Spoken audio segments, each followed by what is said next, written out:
Bien, donc a priori, on est en live, on est en train de démarrer. Est-ce que vous nous entendez bien? Est-ce que quelqu'un peut nous répondre au chat, au niveau du chat pour voir si le son passe bien?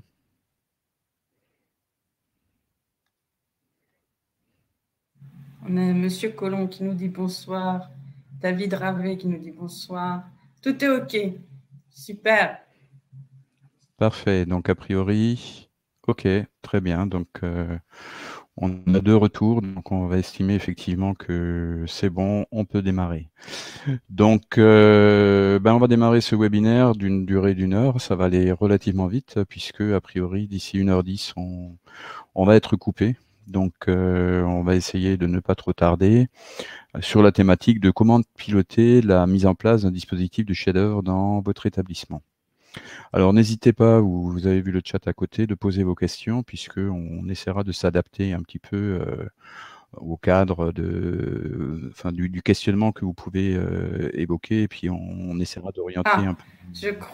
je crois que Didier Ram- Oui, c'est bon? je crois que tu as été figé un moment. Ah, d'accord. C'est bon. Ok. Donc ce webinaire vous est proposé en lien avec le projet Voix d'avenir pour ceux qui arrivent pour la première fois. Il s'agit donc d'un dispositif de Manageduc qui permet d'accompagner, enfin qui est là pour accompagner les équipes de lycées professionnels donc dans la réussite des élèves. Et donc Manageduc a décidé d'accompagner en fait les lycées professionnels durant cette phase un peu particulière et notamment liée à une difficulté supplémentaire qui nous oblige à relever de nouveaux défis, le confinement, enfin les confinements qui ont suivi dans ces derniers temps. La thématique aujourd'hui va nous amener à se poser la question de comment impulser une culture commune auprès des professeurs d'enseignement général et professionnel qui sont engagés donc dans la réalisation du chef-d'œuvre. Comment organiser des emplois du temps afin de permettre un véritable apprentissage de la démarche de projet et comment former les enseignants à une évaluation de la démarche et non pas seulement du résultat. Tout de suite, on va se présenter. Peut-être, je vais tout de suite passer la parole à Laure. Ouais, bonsoir, bonsoir à tous. Je vois qu'il y a plein de bonsoirs partout. On est 77, c'est ça? Mais je ne sais pas combien on est de présents. Moi, je suis sociologue en éducation et je m'intéresse tout particulièrement à l'enseignement professionnel. J'ai compté les années il n'y a pas si longtemps et j'ai l'impression que ça fait pas 20 ans, mais pas loin quand même que je m'occupe de la question de l'enseignement professionnel. Et j'ai été sollicitée par Manageduc dans le cadre de la réforme et en particulier de la mise en place du dispositif du chef-d'œuvre. Voilà, donc je viens apporter un éclairage qui n'est pas un éclairage de quelqu'un qui est sur le terrain, qui n'est pas un éclairage de praticien, mais qui est un éclairage de chercheur sur cette question. Voilà. Très bien, merci Laure. Et donc, pour ce qui me concerne, Didier Rammstein, donc IENSTI sur l'Académie de Rennes, en poste depuis quelques années en tant qu'inspecteur, avec un parcours mixé entre le lycée professionnel, le lycée technologique. Tout au long de ma carrière, je suis passé de l'un à l'autre et donc j'ai une culture assez ouverte sur l'ensemble du système éducatif français. On va commencer peut-être par, si tu en es d'accord Laure, on va commencer par la première question qui concerne comment impulser en fait une culture commune autour du chef-d'œuvre. Alors, peut-être pour introduire ce sujet, j'ai eu plusieurs enseignants au moment où on a parlé du chef-d'œuvre qui sont venus me voir et qui m'ont dit, est-ce que ce sujet de chef-d'œuvre correspond à la demande? Et j'étais dans l'incapacité de leur répondre. Je leur disais, mais ce n'est pas le sujet qui compte, c'est la façon dont vous allez opérer, la façon dont vous allez porter en fait ce chef-d'œuvre auprès des élèves et la façon dont vous allez engager ce sujet-là. Donc la première remarque peut-être, c'est cette difficulté qu'ont eu les enseignants et peut-être cette différence de culture sur laquelle on peut peut-être un peu, disons, passer un petit moment là-dessus, au niveau effectivement de cette culture qui n'est pas une culture commune, à la fois entre enseignement général et entre enseignement professionnel et même, je dirais, au niveau de l'enseignement professionnel en fonction du type de spécialité qu'on va trouver auprès des enseignants. Laure, peut-être une petite approche donc de la recherche ou de ce qui a été constaté sur ce sujet de différence de culture.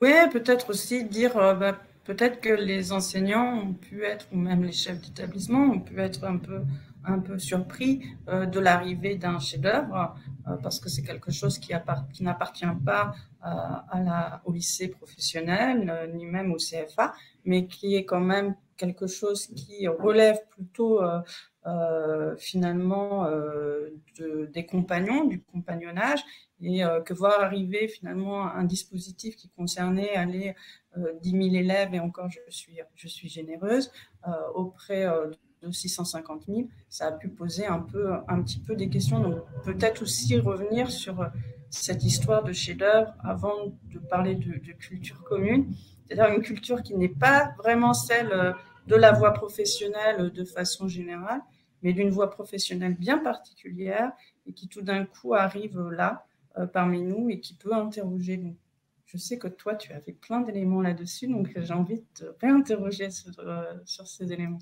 Mmh. Oui, effectivement. Bon, donc la notion de chef-d'œuvre en elle-même et l'idée qu'on s'en fait et le paradigme commun qui circule, même si c'est pas tout à fait la réalité de ce qui se passe auprès des compagnons ou de ce qui s'est passé les dernières années, fait que les gens se posaient plus des questions effectivement sur le sujet, sur l'objet à fabriquer, alors qu'en réalité, ce qu'on va rechercher, c'est travailler effectivement sur le parcours de l'élève. Et il y a vraiment un décalage là, il y a une incompréhension au départ qui commence maintenant tout doucement à se résoudre, du fait de l'arrivée notamment du cadre d'évaluation qui montre bien, on reviendra dessus peut-être après, mais ça nécessite effectivement une réflexion un peu différente. Donc ça signifie qu'il faut travailler effectivement non pas sur l'objet en tant que uniquement élément de production et de montrer par exemple une performance de l'élève autour d'un objet, mais bien travailler effectivement sur le développement dans le cadre du parcours de l'élève. Donc le chef-d'œuvre en soi rentre donc bien dans la transformation de la voie professionnelle, puisque le parcours de l'élève est au centre de cette réforme. Je pense que c'est un élément important qu'il faut à un moment donné partager. Alors, en réponse un peu aux collègues là qui me posaient ces questions-là, on a essayé de se poser la question de savoir comment on pouvait travailler en fait sur le parcours de l'élève autour d'un projet. Et on a mis en place une expérimentation autour d'un outil qui s'appelle Challenger de possible avec Synlab, qui est en fait une démarche de design thinking. Mais une démarche de design thinking ramenée au niveau d'élèves de baccalauréat professionnel ou d'élèves de CAP. Et donc, cette démarche, en fait, elle permet à un moment donné, à partir d'une équipe de jeunes, de démarrer, c'est-à-dire de créer un groupe, de faire en sorte que le groupe, à un moment donné, puisse se constituer. Ensuite, il s'agit de dérouler en 5 étapes la démarche. Donc, ça veut dire que c'est une démarche qui est structurée avec des outils. Et puis, de trouver une solution, de la réaliser et, à la fin, effectivement, de mener une réflexion. Je dis à la fin, mais en réalité, c'est la nécessité, et on reviendra dessus peut-être après, elle est tout au long du parcours. C'est-à-dire qu'il faut absolument qu'à l'intérieur de cette démarche, il y ait effectivement des temps qui sont des temps réflexifs. Et donc, on a commencé par faire quoi? On a commencé tout simplement à former une équipe pluridisciplinaire pour chaque établissement. Et on a une dizaine d'établissements, et dans ces établissements, on a formé à la démarche. Alors, qu'est-ce que nous a apporté à un moment donné cette démarche? D'abord, elle nous a apporté des outils. Parce qu'on s'est rendu compte que les enseignants étaient un peu démunis. On parle de projet, de pédagogie de projet, mais cette notion est totalement différente entre un enseignant peut-être de lettres et puis un enseignant qui est par exemple menuisier fabricant. On va avoir effectivement des notions qui ne vont pas être les mêmes. Donc il a fallu qu'on décale à la fois l'épreuve d'enseignement général, mais également l'épreuve d'enseignement professionnel, de façon à revenir sur quelque chose qui est centré sur l'élève. Et on a travaillé en fait autour de trois grandes compétences psychosociales: la confiance en soi, l'esprit d'initiative et le travail en équipe. Et donc à travers un peu ce projet qui nous a permis, de déstabiliser un peu les équipes et de les ramener sur un élément, qui était de nouveau centré sur l'élève, ça nous a permis à un moment donné, de justement travailler sur ces retours réflexifs, sur ce travail de l'oralité, qui est quelque chose aussi de nouveau qui arrive. En France, on est des spécialistes de l'interrogation écrite et le développement de l'oral, qui est pourtant le premier contact que l'élève va avoir quand il arrive en entreprise, c'est quelque chose qui était plus ou moins, ou même plutôt moins travaillé que plus travaillé. Et donc, il a fallu effectivement décaler l'ensemble des enseignants de façon à arriver sur un objet qui était effectivement un objet beaucoup plus concret. Alors, quelques points clés peut-être autour de ça. La pédagogie de projet conduit les élèves normalement à appréhender des concepts, des processus, des méthodes, des règles de travail pour lesquelles ils ont travaillé avec plusieurs enseignants. Donc, ça signifie déjà qu'on doit avoir un outillage qui est un outillage commun, qui est un outillage partagé, compris par tous, et qui est exploitable par tout le monde. Et la mise en œuvre d'un projet permet également aux élèves de comprendre le sens de leurs apprentissages en les contextualisant, en les concrétisant, en les reliant. Et là, c'est la première difficulté qui a été rencontrée, c'est la notion de sens. C'est-à-dire, qu'est-ce qui fait sens pour l'élève? Et à quel moment est-ce qu'on permet à l'élève de s'engager de façon à ce qu'on puisse réellement rentrer dans un dispositif qui permet de faire sens?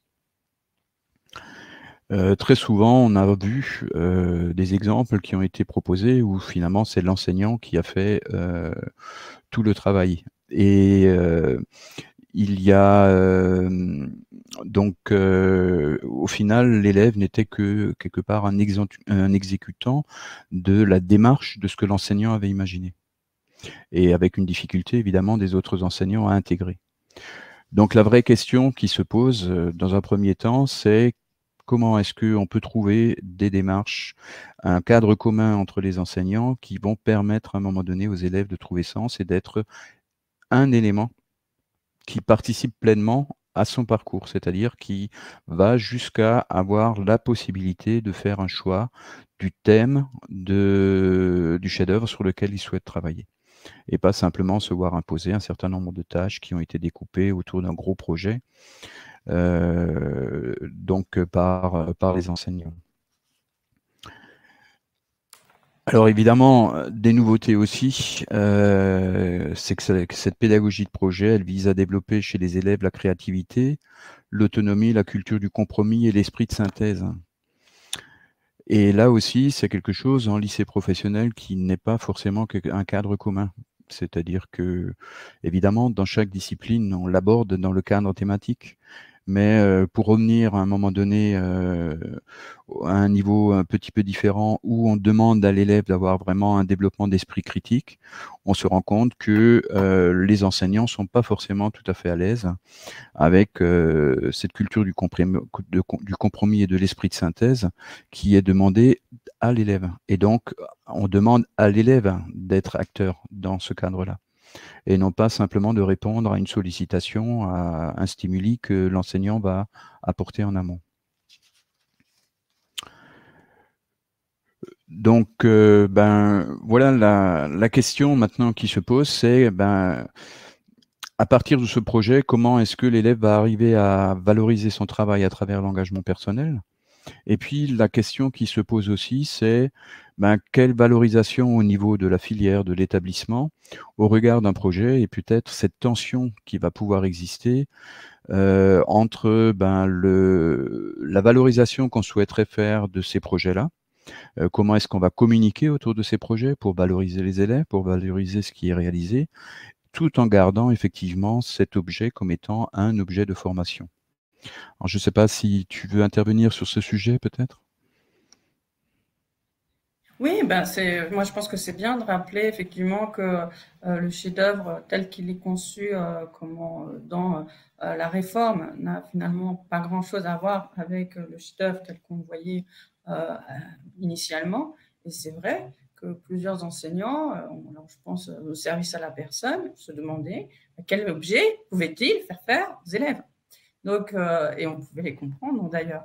Et donc, il y avait quand même ce hiatus, alors oui, qui est en voie de résorption, mais qui n'est pas complètement bien compris, enfin en tout cas qui crée des malentendus et du coup qui finalement fait obstacle aux enseignants parce qu'ils ne voient pas, parce que pour eux, et c'est normal compte tenu de l'histoire de cette expression, c'est normal pour eux que finalement on obtienne un objet qui est un objet visible et puis qui est un objet quand même très beau, où finalement de multiples compétences sont mises en œuvre pour créer quelque chose d'original. Et donc dans l'esprit de la réforme, finalement, il ne s'agit pas de reproduire des choses qu'on ne peut pas faire, parce qu'on n'a pas le temps et puis parce qu'on n'a pas les élèves des compagnons du devoir ou du Tour de France, et que donc l'objectif, c'est bien de travailler le projet sur la durée avec des éléments clés, ce que tu as dit, entre le moment où on fait une recherche, le moment où on questionne, le moment où on pose une problématique, que tout ça s'articule dans un contexte interdisciplinaire, qui est un contexte quand même hautement ambitieux pour les élèves, parce que ça signifie derrière qu'il va falloir qu'ils créent des ponts, qu'ils fassent des relations entre des enseignements qui sont habituellement séparés, et donc ça n'est pas d'une grande évidence pour eux, on peut les comprendre aussi, et que finalement, à la fin, ils puissent produire un projet dans toute sa complexité et en faire le restituer à l'oral. Donc l'oralité, effectivement, ce n'est pas quelque chose non plus de très présent dans la culture scolaire française. Donc là, c'est mis à l'honneur, on peut s'en réjouir, mais en même temps, ça signifie qu'il va falloir travailler un certain nombre de choses, notamment l'oral, mais pas que. Il va falloir qu'effectivement les équipes enseignantes puissent s'accorder pour finalement trouver des voies thématiques qui leur conviennent à tous et toutes, et finalement réussir à parler un langage commun qui n'est pas très facile lorsque effectivement on vient d'un enseignement qu'on appelle le pro-pro ou l'enseignement général. Donc cette culture commune, elle ne va pas de soi. Pour certains enseignants, en particulier les enseignants d'enseignement professionnel, certains, pour eux, ça ne posera pas de difficulté, et pour d'autres, on voit bien qu'il y a des hiatus très forts entre les enseignants et les enseignantes d'enseignement généraux, et puis les enseignantes et les enseignants d'enseignement professionnel. Donc après, c'est là que la charge du chef d'établissement est immense. Donc après, il va falloir trouver finalement des ponts, des leviers pour que chacun puisse s'y retrouver et apporter quelque chose au projet. Alors tout ça est vraiment compliqué parce qu'en plus, dans le contexte actuel, on sait bien que les enseignants d'enseignement général, même si ce n'est pas vrai du tout, pensent que finalement on leur retire des heures. On voit bien que finalement c'est plutôt dans l'enseignement professionnel qu'on en retire, puisque finalement tout se passe dans la classe, ça ne se passe plus dans l'atelier.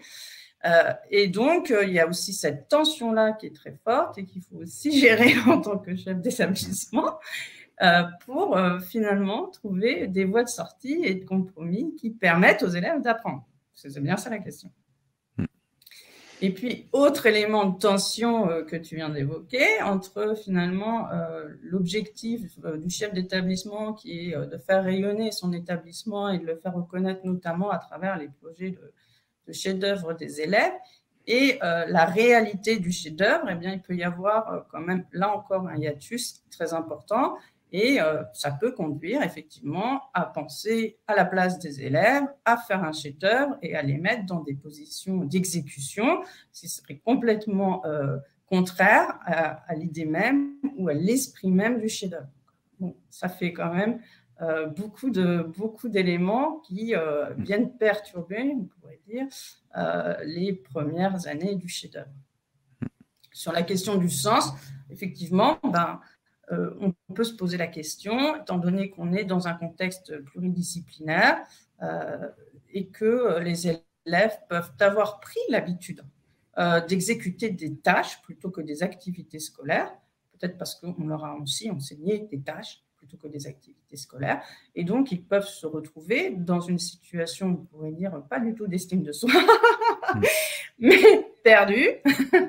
Mais perdus parce que finalement, il va falloir trouver de la cohérence dans un ensemble qui ne l'est pas de prime abord. Et en plus, il va falloir créer sa propre activité, alors que peut-être que les élèves n'ont pas l'habitude, n'ont pas été formés pour, et donc peuvent se retrouver dans des situations qui complexifient leurs apprentissages. Donc, c'est un peu tous ces éléments-là qu'on donne comme ça, mais qui constituent un peu la difficulté, je dirais, pour former une équipe et pour permettre aux élèves d'apprendre. Merci Laure. Donc ça montre bien donc les premières préoccupations du chef d'établissement, les questions d'éthique professionnelle et d'égale dignité des disciplines qui apparaît et qui est un élément très fort qui est apparu de manière progressive, hein, parce qu'évidemment au début on avait des équipes volontaires. Aujourd'hui et l'an prochain, quand il y aura encore des terminales, on aura quand même pratiquement l'ensemble de l'établissement et ce sont des tensions effectivement qui apparaissent. Un deuxième point, ça a été souligné un petit peu dans le chat, dans les questions, c'est le recentrage effectivement sur le projet de l'élève. Et c'est bien là que va se situer la problématique. Donc ça nécessite de modifier les méthodes de travail et de recentrer l'activité avec une réflexion critique et un développement de confiance en soi de l'élève. Et ça ne se fait pas tout seul. C'est-à-dire le métier de l'élève, il est en train de changer pour lui dans ce nouveau contexte. Il était plutôt consommateur avant de sollicitation et là on lui demande à un moment donné, j'ai même vu des enseignants qui nous ont parlé d'autonomie de l'élève. Alors évidemment, il faut qu'il ait une autonomie dans le cadre de cette démarche du chef-d'œuvre, mais bien entendu, c'est un sujet d'apprentissage. Donc, si l'élève arrive à un degré d'autonomie complet, évidemment, il n'apprend plus. Donc, il y a cette tension qui va exister entre la gestion de différents projets au sein d'une classe, cette nécessité effectivement de garder ce besoin d'étayage pour que l'élève apprenne et en même temps, de l'autre côté, une autonomie suffisante qui permette à l'élève d'un point de vue, je dirais, méthodologique, de comprendre la démarche qui est proposée et cette démarche, à un moment donné, ça nécessite effectivement aussi une phase d'apprentissage. C'est-à-dire, il y a le projet, la réalisation en tant que telle, mais il y a aussi toute la démarche, cette démarche de projet qui nécessite effectivement un apprentissage. Alors peut-être avant d'arriver sur des aspects organisationnels, le deuxième point peut-être qu'on pourrait aborder, c'est la culture commune de l'évaluation par compétences. Donc là aussi, évidemment, on a des points très différents et on voit aujourd'hui que cette approche par compétences est un peu au centre. Et quand on dit approche par compétences, on a nos enseignants qui ont des habitudes au regard des compétences de leur référentiel, donc de leur discipline. Sauf que quand vous regardez le cadre d'évaluation, on va aussi travailler sur des compétences transversales. Et là aussi, les habitudes ne sont pas forcément là parce que ces compétences transversales n'appartiennent à personne, sont un cadre commun autour du projet de l'élève et autour de l'élève. Et donc, il y a forcément, à un moment donné, nécessité de recentrer peut-être ce cadre d'évaluation autour, effectivement, d'un certain nombre de compétences qui ne sont pas que disciplinaires. Alors, bien évidemment, le projet et le chef-d'œuvre n'est pas décontextualisé, il est quand même au minimum dans le cadre du champ professionnel de l'élève. On va travailler évidemment aussi les compétences d'enseignement général et les compétences d'enseignement professionnel. J'insiste là-dessus parce que dans les grilles d'évaluation, ça n'apparaît pas de manière très claire. Il faut vraiment aller lire les textes pour bien comprendre, qu'on les développe évidemment, mais qu'en plus, et dans le cadre d'évaluation terminale, on va effectivement faire une évaluation qui correspond à aller évaluer des compétences qui sont des compétences transversales. Donc, l'autre point peut-être qui est aussi nouveau aussi dans cette part d'évaluation, en tout cas qui est accentué à travers le shader, c'est que l'erreur fait partie intégrante de la démarche de projet. Et je dirais même que c'est un des objectifs, c'est d'apprendre à l'élève à rebondir à pouvoir communiquer, à pouvoir effectivement être en capacité de s'appuyer sur des erreurs, de s'appuyer aussi sur des impasses, de façon à pouvoir réorienter à un moment donné son action. Et ça aussi, c'est quelque chose qui n'était pas quelque chose habituellement travaillé au sein des classes. C'est de donner une valeur éducative à l'évaluation et de la mettre au service donc de la réussite des élèves. Donc c'est un point qu'il faut évidemment aussi développer à un moment donné dans ce cadre.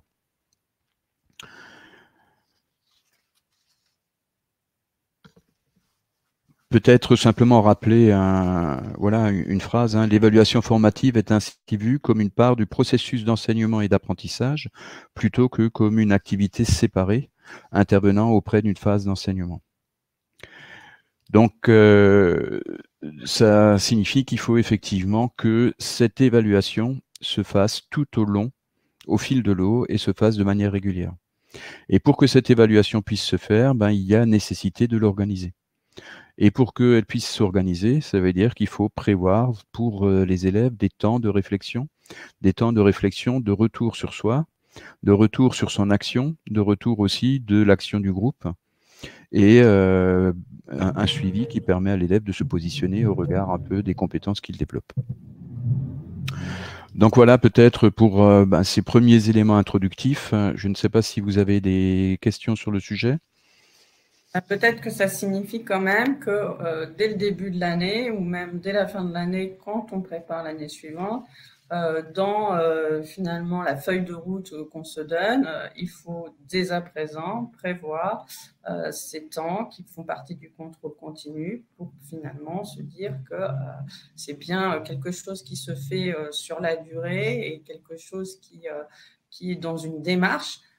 Plutôt que de penser directement au projet final ou à l'oralité terminale, et donc mettre des jalons, pour dire, pour permettre aux élèves d'acquérir une méthode aussi, j'ai envie de dire. Et ça, c'est une des compétences transversales sans doute les plus importantes, une méthode pour pouvoir avancer et effectivement re-questionner, rediriger, réfléchir, repenser. Ça fait partie des compétences de l'élève, quel que soit finalement son projet d'orientation, quelle que soit la voie d'enseignement vers laquelle il se dirige. Donc, jusqu'à présent, on disait c'est l'écrit qui permet finalement ce retour sur soi, cette réflexion, cette manière d'être réflexif ou de penser avec les autres des projets que l'on a ou des modes de faire. Eh bien, du coup, ça vaut la peine, effectivement, dès le début, de poser les jalons et de poser les dates pour que ça puisse avoir lieu et que, effectivement, le chef-d'œuvre puisse conduire quelque part. Sinon, on va avoir l'impression un peu de piloter à vue et ça risque d'être compliqué et pour les équipes enseignantes et pour les directions d'établissement et pour les élèves. Très bien, donc ça nous ramène finalement à la deuxième question, parce que dans la première partie, on vient de voir effectivement qu'il faut des jalons, il faut une méthode, il faut à un moment donné un apprentissage à cette méthode, et la question revient maintenant sur l'organisation. Alors ce que je vais faire, je peux peut-être en profiter pour revenir sur cette notion de chef-d'œuvre.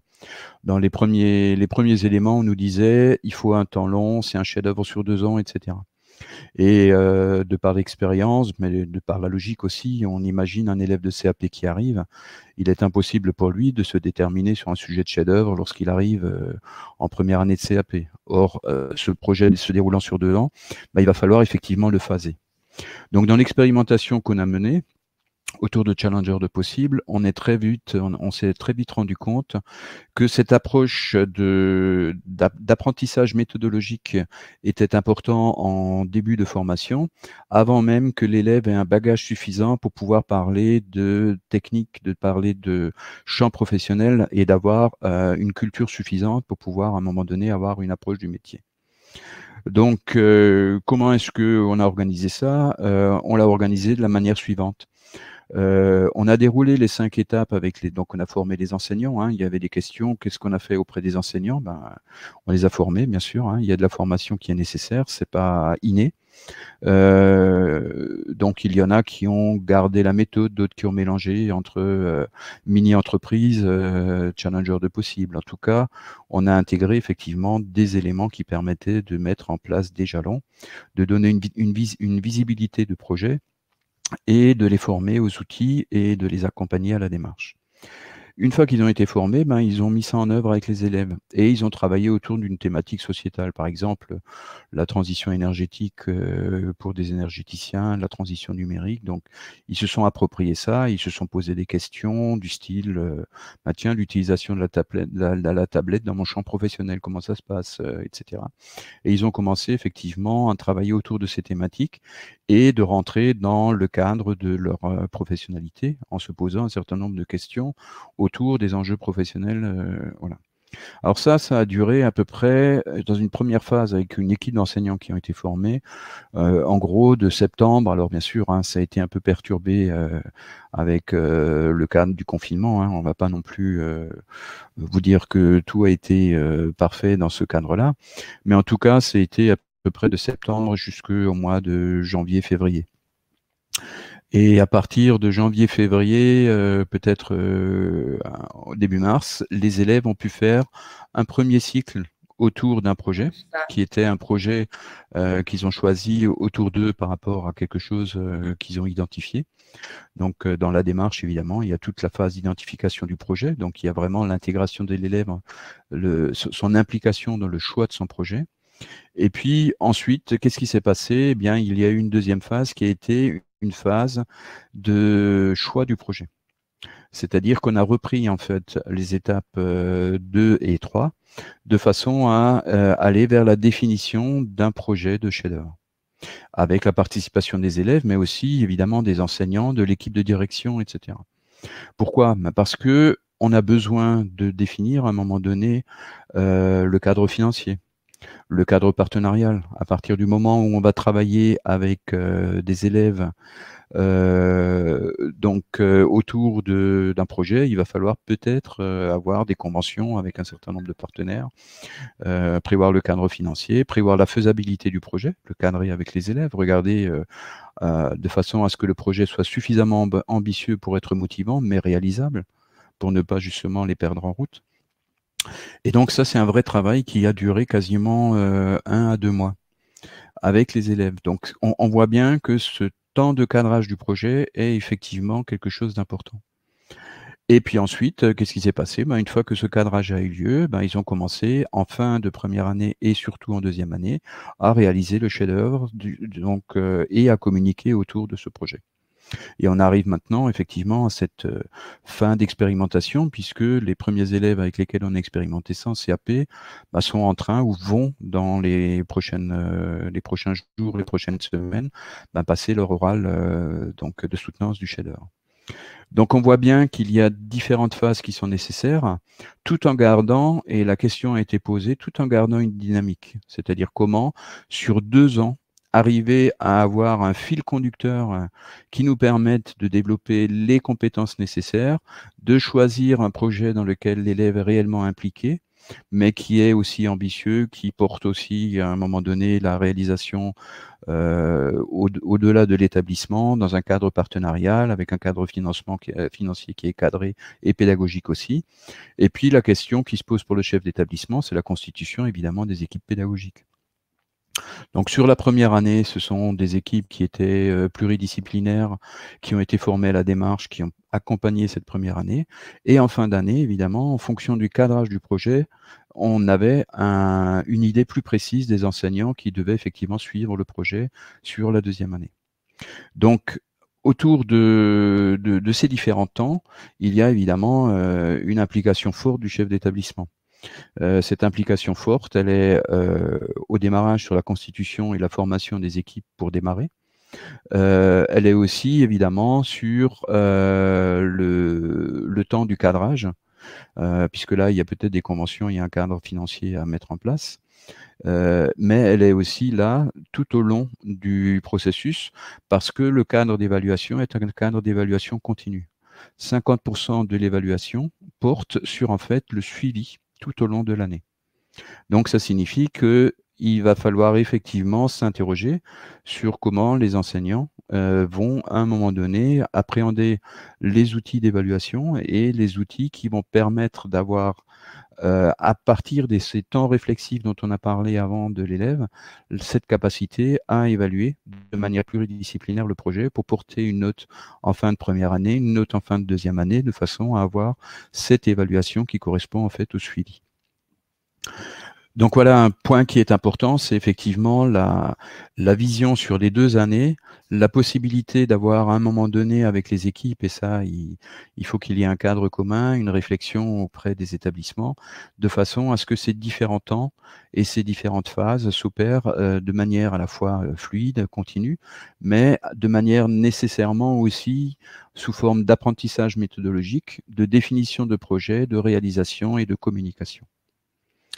Donc voilà, ça me semble important que, en tant que chef d'établissement, c'est quelque chose que vous ayez effectivement en tête et que on va constituer des équipes et on peut pas lancer simplement du chef-d'œuvre en se disant, ben, il suffit effectivement qu'une équipe de volontaires. Alors bien sûr, ça fonctionne parfois. On a parfois des équipes qui ont déjà des engagements forts, qui sont partis, qui ont réussi effectivement à mettre des choses en place avec très souvent une difficulté parce que le cadre d'évaluation est arrivé tard. La difficulté, c'est la difficulté qui est la difficulté d'évaluation. Peut-être aussi dire qu'il ne faut pas non plus penser tout faire, mais que dans le cadre de ces équipes, il faut aussi restreindre, on pourrait dire, l'ambition sur le chef-d'œuvre et finalement peut-être davantage contraindre les élèves pour qu'ils puissent faire des choix et qu'ils puissent s'y retrouver et avoir une exigence haute sur finalement la manière dont ils conduisent le projet et sur ce sujet qui est la réflexivité, qui est quand même un élément d'importance, qui est l'élément le plus central finalement. Et donc, il vaut mieux, je dirais, finalement contraindre un peu, mettre un cadre, plutôt que de trop l'ouvrir et que finalement chacun s'y perde ou que les élèves se disent qu'ils peuvent tout faire et finalement ne pas y parvenir. Et ça, je pense qu'en termes d'estime de soi, c'est pas le meilleur signal qu'on peut envoyer aux élèves et que ce serait assez contre-productif. Donc aussi, peut-être, on pourrait conseiller de ne pas voir trop large, mais de se dire qu'est-ce qu'il est possible de faire pour les élèves qui leur permettent de travailler, de réfléchir, de revenir sur soi, etc., de revenir sur le projet. D'autant que ce qu'on ne dit pas trop et qu'on devrait dire, c'est que les élèves font ce chef-d'œuvre de façon collective pour la plupart des classes. Donc, ça ajoute quand même une contrainte forte supplémentaire, puisqu'il va falloir travailler les uns avec les autres. Or, on sait bien que les élèves ont beaucoup de mal, même les étudiants ont beaucoup de mal à travailler les uns avec les autres. Moi, je suis aussi enseignante à l'université et je mets les étudiants à faire des dossiers communs. Et combien de mails je reçois me disant « Oui, mais machine ou machin n'a pas travaillé. » Donc, bon, du coup, je leur demande de mettre leur nom sur les parties qu'ils considèrent avoir faites. Mais voilà, donc ça veut dire que même à l'université, les étudiants ont beaucoup de mal à travailler entre eux. Et pourtant, c'est un texte, et pourtant, c'est très contraint, et pourtant, ils ont des questions. Donc, on peut imaginer la difficulté pour les enseignants, d'autant qu'ils sont en équipe pluridisciplinaire, de finalement suivre un groupe d'élèves sur un chef-d'œuvre, sachant que tout ne va pas bien se passer et que ça va créer quand même des tensions parfois dans certains groupes, pas dans tous, certes, mais quand même, et que donc ça peut finalement ne pas réussir du tout. Donc il y a aussi ces éléments-là qu'il va falloir réfléchir. Moi, je dis ma méthode, hein, je dis chacun met son nom sur sa partie. C'est la méthode du prof feignant quand même, parce qu'il n'a rien réglé. Mais bon, du coup, là, on est dans un monde qui est pas uniquement le monde de l'écrit, et il va falloir collaborer. Donc, qu'est-ce qu'on peut faire de mieux que moi pour permettre aux élèves de travailler ensemble? Ça, c'est une question à se poser bien en amont, je pense, de la classe. Alors, je ne sais pas si tu voulais rajouter quelque chose là-dessus, ou si tu as une expérience, puisque tu as accompagné des établissements sur ces questions-là. Quel en est ton retour? Moi, ça... Alors, effectivement, il y a deux choses là qui arrivent. C'est tout d'abord le travail collectif et collaboratif des élèves entre eux. Et même si le projet est individuel, il se fait en relation avec une association, une entreprise, etc. Il y a forcément un cadre collaboratif. C'est-à-dire, à partir du moment où on est sur un sujet, sur un projet, il y a forcément ce cadre collaboratif qui intervient. Donc, ça se développe, ça ne s'apprend pas tout seul. Ça nécessite aussi des temps de réflexion sur le collectif, sur son implication dans le collectif. Et c'est là où on parle évidemment des compétences psychosociales qu'il y a nécessité de développer. C'est peut-être dans ce cadre que les outils de Challenger du possible nous ont ramené un certain nombre d'outils qui permettent des temps réflexifs sur soi, et où on se pose la question de tiens, comment je me sens au sein du groupe, comment je me sens par rapport au travail effectué, et où à un moment donné, l'élève s'interroge sur ce qu'il est en train de faire, comment il s'implique au sein du groupe, et qu'est-ce qu'il est en train de développer comme nouvelles compétences. Et en quoi, et c'est là où on a besoin d'un suivi, on a un besoin d'un suivi et d'une traçabilité. Et ça, c'est quelque chose d'important aussi, parce que très souvent, dans le cadre des projets, on se retrouve dans la difficulté suivante, c'est que on n'a pas forcément une traçabilité qui nous permet, avec l'élève, d'avoir des échanges. Or, cette traçabilité, elle est importante. Donc, ça signifie qu'il faut à la fois un dossier de suivi collectif et, si possible aussi, un carnet de bord individuel avec des temps de retour réflexif à chaque étape. Et à ce que l'élève, à un moment donné, construise au fur et à mesure les traces qui sont nécessaires dans la réalisation de ce projet. Donc, il y a plusieurs outils qui existent qui permettent de tracer ça. Ça peut être le schéma heuristique, ça peut être d'autres formes d'outils. Challenger de possible apporte aussi un certain nombre d'outils de traçabilité qui permettent effectivement, à un moment donné, de construire ces traces de manière progressive. En attendant le retour de Laure, qui a eu un problème de connexion, je vais essayer de prendre quelques questions. Alors, comment mettre cet élève en confiance pour améliorer son implication dans le collectif? Justement, ce sont tous ces outils de retour réflexif qui permettent à un moment donné d'avoir un échange avec l'élève, de pouvoir à un moment donné mettre le doigt sur un certain nombre d'éléments qui permettent à un moment donné à l'élève de se rendre compte que son implication est nécessaire à la réalisation d'eux. Et là, il y a effectivement un certain nombre d'outils qui existent. Vous allez en trouver quelques-uns aussi. On est en train de faire un outil de suivi actuellement dans le cadre des nouveaux baccalauréats professionnels de la filière énergie sur lesquels on a travaillé. Et il y en a deux notamment. Le premier, c'est le travail collaboratif. Et le deuxième, c'est aussi l'implication au niveau des codes sociaux.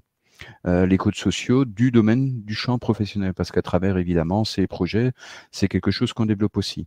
Alors, qu'est-ce qu'il y a d'intéressant autour de ces deux compétences transversales? Il y en a plein d'autres, mais ces deux compétences transversales, elles sont pas mal cadrées avec des critères qui existent et qui sont notamment dans le cadre européen des compétences transversales. Vous retrouvez ça autour des projets RETEC, de l'AEFA. Donc, vous avez effectivement toute une série de publications, on vous mettra les liens, qui permettent à un moment donné d'interroger ces différentes compétences qui sont découpées par grands champs et qui permettent à un moment donné d'aller dans un champ d'échange avec l'élève en n'étant pas forcément simplement sur un champ de discussion interpersonnelle, mais bien sur un champ de compétences et de rester effectivement sur le champ de la formation, du développement de la compétence.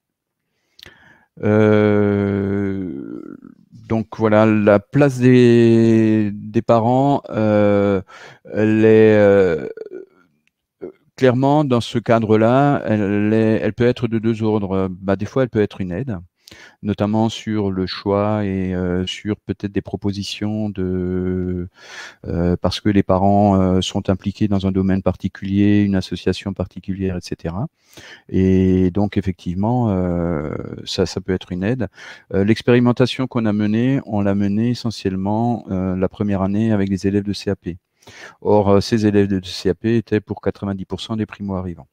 Donc, le cadre parental n'était pas le cadre d'implication premier. Par contre, il y a eu un gros travail de fait autour notamment de l'étape 0 de Challenger de possible, autour de la connaissance de soi et autour de la connaissance de son milieu, donc de l'environnement dans lequel on se retrouve. Et là, il y a eu, notamment sur le lycée Mendès France à Rennes, il y a eu un gros travail de fait par l'enseignant avec les éducateurs autour effectivement de ces différentes questions. Au point où, à un moment donné, l'enseignant était devenu quelque part le référent de l'élève au regard un peu de tout ce qui se passait dans sa vie en dehors même de simplement la partie enseignement. Donc, effectivement, cette part parentale, éducative, éducateur, c'est quelque chose qu'il faut impliquer, notamment dans l'étape 0 de Challenger de possible, qui aborde un petit peu ces éléments-là. Alors on va peut-être pouvoir passer à un deuxième point, puisqu'il y a eu des questions là-dessus, sur la formation des enseignants. Alors, sur la formation des enseignants, la question qui a été posée, c'est est-ce que c'était une formation extérieure? Est-ce que c'était… Donc, nous, on s'est appuyé parce qu'on a eu un travail préalable autour des intelligences collectives avec SynLab, et c'est là où on a découvert, en fait, Challenger de possible. Donc, on s'est appuyé, en fait, sur SynLab au départ, de façon à pouvoir démarrer et avoir un peu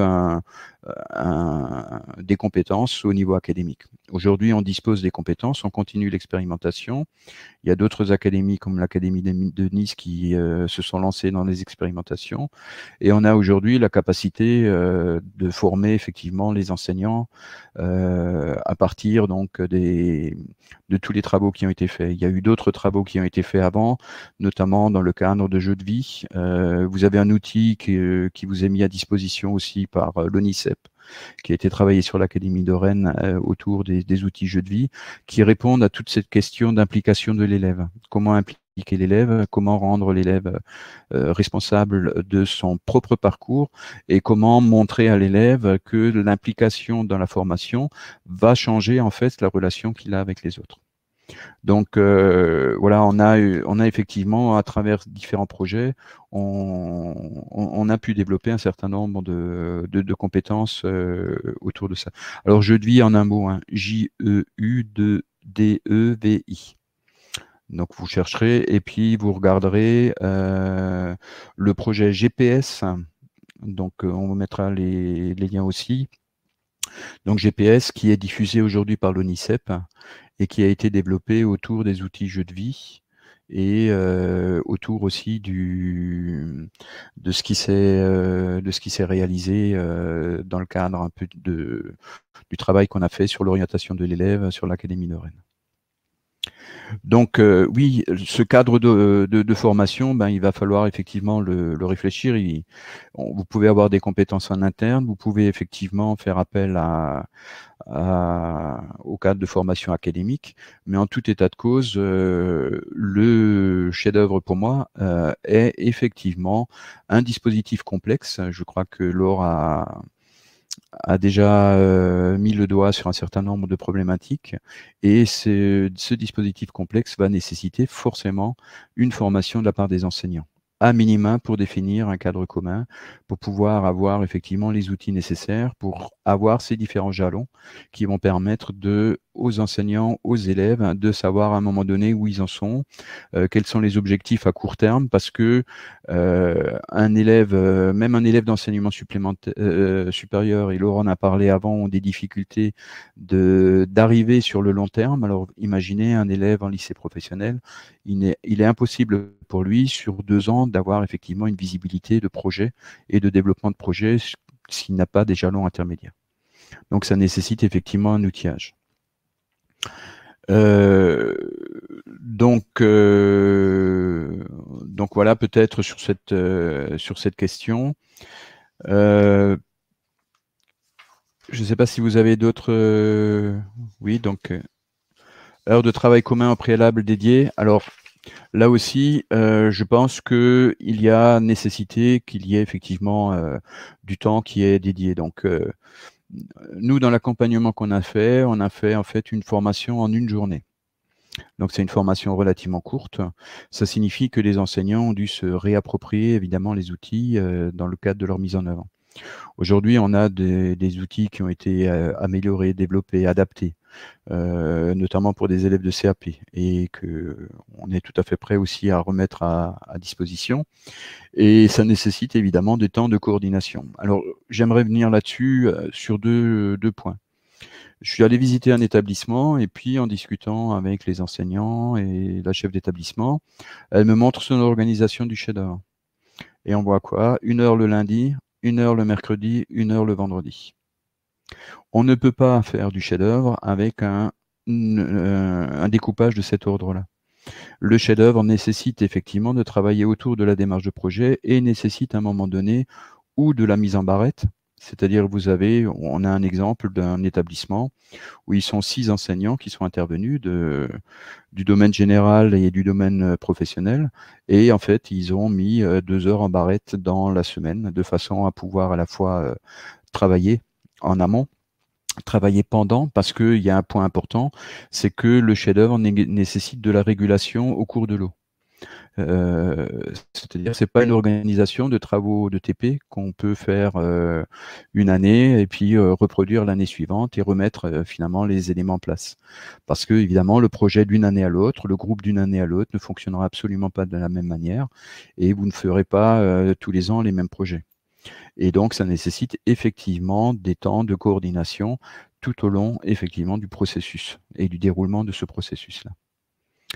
Donc, ces temps de coordination, il faut effectivement les mettre en place au début. Très souvent, dans les établissements, ça a donné lieu à une journée supplémentaire.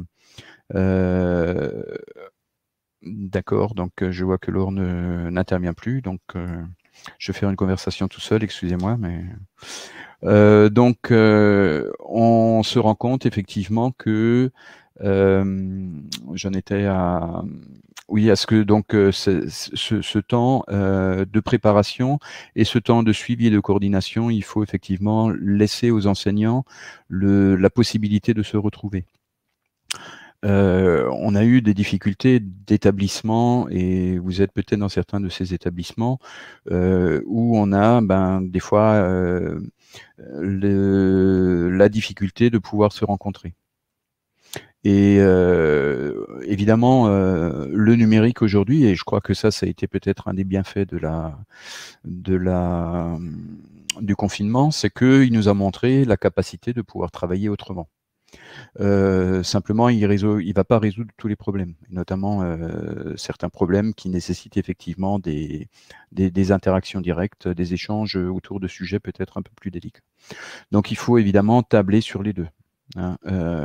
Le numérique, oui, et je suis un fervent en tant qu'ancien délégué académique au numérique de l'Académie de Besançon, donc vous comprendrez que le numérique, j'y porte une attention particulière. Il est néanmoins pas le suffisant pour, parce que ça nécessite de toute façon à un moment donné de se donner des temps et des temps réguliers qui permettent à un moment donné de mettre en place cette régulation. Et ce temps, il faut qu'il soit disponible. Et il ne peut pas être disponible uniquement de 19h à 20h. Donc il y a une réflexion à avoir avec les équipes, évidemment. Ça complexifie l'organisation, mais ça nécessite une réflexion sur les temps. À la fois les temps d'intervention, quand est-ce qui intervient à quel moment, Les temps sur les créneaux, ce sont des créneaux de minimum 2 heures, voire d'une demi-journée au mieux quand c'est possible. Je vais vous prendre un exemple. Dans les expérimentations qu'on a suivies, à un moment donné, les élèves, ils sont partis avec leur téléphone portable, ils sont partis en ville, ils sont partis identifier un certain nombre de lieux parce que c'était des élèves primo-arrivants qui ne connaissaient absolument pas leur espace. Ils connaissaient même pas l'adresse du centre où ils se situaient. Donc, il fallait à un moment donné développer des compétences qui étaient des compétences de repérage à partir d'un plan, à partir d'un espace, à mesurer la distance entre, par exemple, leur lieu de formation ou leur lieu d'habitation et puis le lieu où se trouvait l'entreprise. S'habituer aussi à prendre les transports en commun.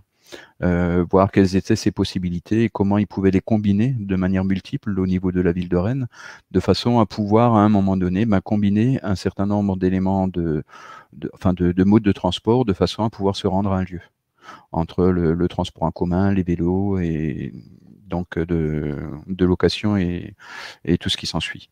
Donc on voit bien que quand on a un projet et qu'il y a nécessité de travailler autour de thématiques de cet ordre-là, c'est tout de suite une demi-journée qui est prise. Et donc, ça signifie que l'élément puisse être dégagé. Le deuxième élément qui est important à mon sens aussi, et sur lequel... Alors, sur la question de la concertation, donc ce qu'on a fait, c'est une journée de formation en début d'année et on a fait en fait des étapes bilan en cours d'année. Donc, effectivement, plusieurs fois, quand je dis plusieurs fois, c'était 3-4 fois dans l'année, surtout aux différents moments de jalon. On vous mettra le planning à disposition dans le compte-rendu, mais dans l'idée, c'était à partir de la formation et à partir du moment où les équipes se mettaient en route, on avait un deuxième temps qui était de savoir à quel moment ils arrivaient à la fin du premier processus, c'est-à-dire 1, 2, 3, 4, 5, les 5 étapes. Et là, on a fait un premier bilan. Et ensuite, il y a eu le deuxième processus de choix de sujet, donc nécessité de faire un deuxième bilan, et évidemment un troisième bilan à la fin sur l'évaluation. Donc ça nécessite au moins 3 temps longs qui nécessitent du recadrage de ces projets-là. Donc voilà, ça c'était pour répondre un petit peu aux différentes questions. Peut-être revenir aussi sur la notion d'évaluation. Je crois que ça a été dit, ce qu'on cherche, c'est pas évaluer des performances, c'est évaluer des compétences.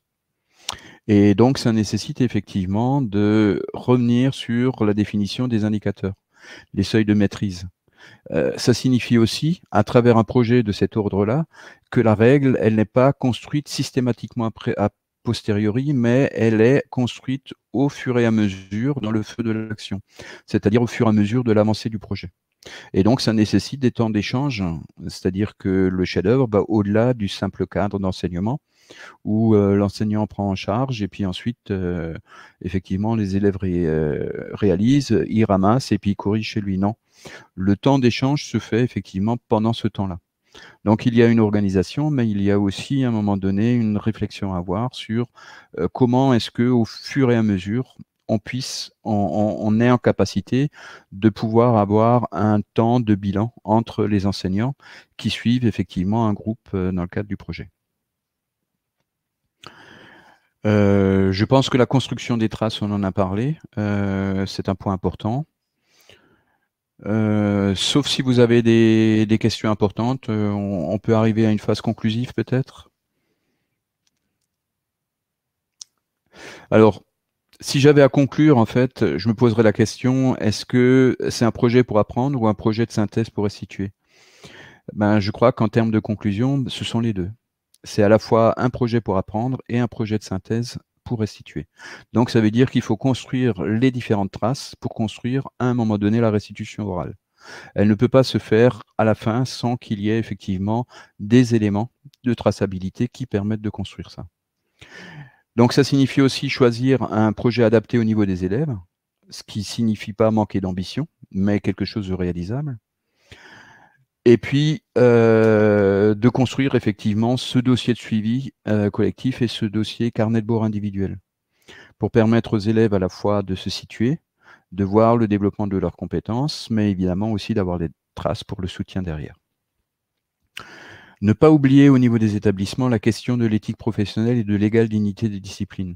C'est quelque chose qui ne nous est pas apparu tout de suite au début, parce que peut-être par naïveté, mais qui aujourd'hui apparaît de manière très forte à travers des tensions qui ont été décrites par Laure. D'ailleurs, le fait que on se retrouve à un moment donné devant cette tension enseignement général, enseignement professionnel, ces questions d'heures qui ont fait beaucoup de débats, et au final, vous voyez à travers vos TRMD que l'enseignement professionnel a perdu pas mal d'heures aussi, et pas que l'enseignement général, et que en plus, évidemment, la co-intervention, le chef-d'œuvre, il y a des temps qui ne sont pas des temps de réalisation, et dans lesquels, évidemment, l'enseignement professionnel, à un moment donné, va travailler sur des sujets transversaux qui ne sont pas des sujets uniquement à caractère professionnel. Et puis, ben, peut-être, ben, vous le savez, vous avez Brio maintenant, la banque de ressources, dans laquelle vous pouvez effectivement puiser, dans laquelle il y a des expériences qui vont être progressivement décrites. Donc c'est un des points qui vous permet à un moment donné peut-être aussi de regarder quelles sont les différentes réalisations, les différentes phases de réalisation qui sont faites par-ci par-là, pour avoir peut-être quelques idées d'organisation aussi qui se mettent en place.